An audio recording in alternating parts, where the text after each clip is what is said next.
Ал бүгінгі студиямыздың қонағы мәжіліс депутаты, ұлттық құрылтай мүшесі Наталья Дементьева. Жаңа конституция елдің саяси жүйесін жаңғыртудың негізі ретінде бағаланып отыр. Бұл құжат нақты қандай өзгеріс әкеледі, оның қоғамға әсері қандай? Осы және өзге де сауалдарға жауапты бірге іздеп көреміз. Наталья Григорьевна, студиямызға қош келдіңіз. Кеш жарық. Сонымен алғашқы сұрақ, мына билік тармақтары арасындағы өкілеттіктер қалай өзгереді? Енді бәрімізге белгілі, қазір біз алдымыздағы жаңа конституция туралы халықпен талқылап, аймаққа шығып отырмыз. Енді шілденің 1-нен бастап парламент өзінің өкілеттілігін тастап, парламенттің мәжіліс және сенат палатасы таратылады бір сөзбен. Айтқанда жаңа конституцияға сәйкес. Одан кейін 2 айдың ішінде сайлау жарияланады. Жаңа конституцияға сәйкес, одан кейін менің ойымша қыркүйектің 1-нен бастап жаңа құрылтай өз ісіне кіріседі деген ойдамын. Жақсы, сіздің ойыңызша осы жаңа конституцияға сәйкес парламенттің рөлі күшейе түсе ме? Сөзсіз парламенттің рөлі күшейе түседі. Жалпы біз қазір емес 2019 жылдан бастап кезек-кезекпен жүйелі реформалардың куәгерлері болып отырмыз. Біз сол уақыттан бастап ақырын жаңа саяси жүйеге көшіріп отырмыз. Бір сөзбен айтқанда, бір палаталы парламент туралы сөз бір күннің ішінде жасалатын дүние емес, бір күннің ішінде шешілген мәселе емес. Ол жалпы саяси реформалардың жалғасы деп те айтуға болады. Яғни бір сөзбен айтқанда парламент, күшті президент, ықпалды парламент, есеп беретін үкімет деген қағидатын біз ақырын кезек-кезекпен жүзеге асырып отырамыз. Сондықтан парламенттің күші одан да кең болады деп айтсақ қателеспейміз. Сіздің ойыңызша қазіргі парламент депутаты мен болашақтағы құрылтайдың депутаты айырмашылығы қандай? Өкілеттіктерінде қандай да бір айырмашылықтар бола ма? Өкілеттіктер, депутаттардың өкілеттіктері кеңейе түседі. Біз қазір мысалы премьер-министрдің кандидатурасына өзіміздің келісімін бере аламыз.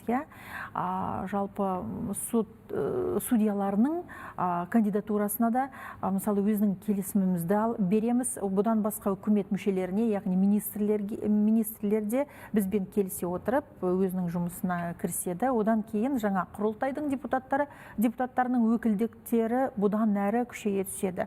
Яғни олар президенттің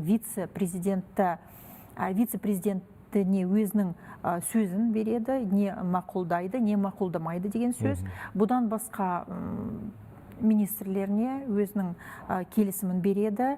Бір сөзбен айтқанда, болашақ парламент депутаттары, болашақ құрылтай депутаттарының өкілеттіліктері кеңейе түсуімен бұдан басқа жауапкершілігі де кеңейеді, жауапкершілігі де күшейеді деп айтуға болады. Өйткені халық алдында олар халық атынан да сөз сөйлей алады. Президент және құрылтай депутаттары 2 орган ғана халық атынан сөйлей алады. Жақсы, Наталья Григорьевна, мына тағы да бір мәселе. Сіз өзіңіз құрылтайдың мүшесісіз. Осы құрылтайда бірқатар ұсыныстарды құрылтай мүшелері берген болатын, Конституцияның жаңа жобасына сәйкес.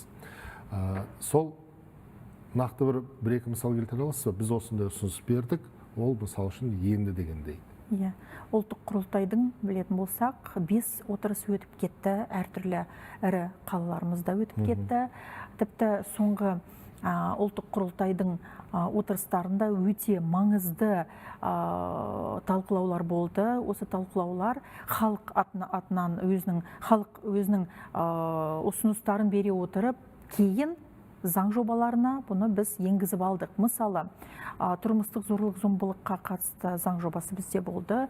Біз сол заң жобасын ең алдымен ұлттық құрылтайдың бір отырысында талқылай бастадық. Яғни құрылтай мүшелерімен бірге осы заңға қандай түзетулерді енгізуге болады, ол заң не үшін қажет, бұл сол уақыттағы қоғам талабы болды. Бұдан басқа мысалы есірткімен күрес. Соған қатысты біз, мысалы, жастардың есірткімен күресіне қатысқаны үшін біз жазаны бір, мысалы, баптан екінші бапқа ауыстырып алдық президенттің тапсырмасымен.